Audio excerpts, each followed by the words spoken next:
على امتداد الساحل بمدينة سلا تبرز بشكل واضح منحدرات صخرية بمحاذاة أحياء سكنية ومرافق ترفيهية، حيث لا تخلو النزهات اليومية في هذه النقطة من هاجس الخطر أمام تآكل التربة وغياب شروط الأمان، ما يثير قلق الساكنة ومرتاد الفضاء على حد سواء.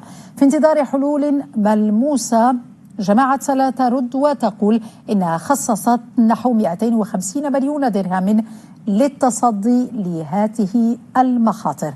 محمد أبو بكر، هدى شديد. مواطنون على حافة المنحدر يلتقطون لحظات من الاسترخاء هنا على الشريط الساحلي لمدينة سلا، منحدرة أصبحت مصدر قلق مستمر، فبعضها أودى بحياة عدد من الأشخاص.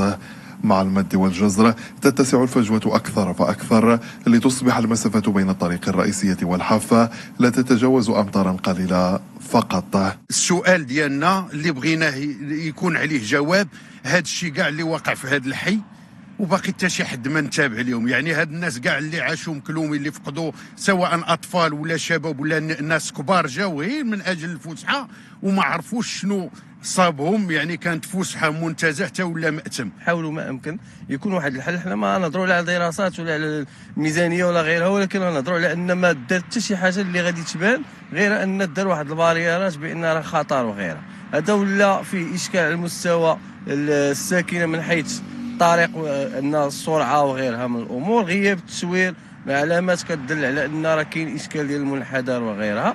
حواجز حديدية تحاول كبح التقدم نحو المجهول، لكن التآكل الزاحف للرمال لا يسير ببطء مما يعمق الخطر. رئيس مقاطعة باب المريسا يرد ويؤكد أن الجماعة بصدد إعداد حلول عملية لتأمين المكانة. خصنا واحد الحاجز بحري، تم تخصيص واحد 250 مليون في هذا الاتجاه، وباقي تنبحثوا على واحد 250 مليون باش نديروا الشطر الاول في هذا الاتجاه. ولكن في نفس الوقت هذا السور الواقي اللي هو مساله غير مؤقته. اذا درنا اجتماع في 30 مارس الاخير، تم الاتفاق على مجموعه من الاجراءات. اولا تكون واحد وحدات ديال الحضار اللي فيها رجال الامن والقوات المساعده، ثم دار واحد الحواجز باش يمكن لنا نحلوا المشاكل. شاطئ مدينة سلا أصبح مسرحا لحوادث متكررة، فالمنحدرة الشديدة تتسارع في الانهيار. رئيس مقاطعة باب المريسا أكد كذلك أن الملف بيد وزارة التجهيز والماء، وهي الجهة المسؤولة عن إدارة الملك البحري.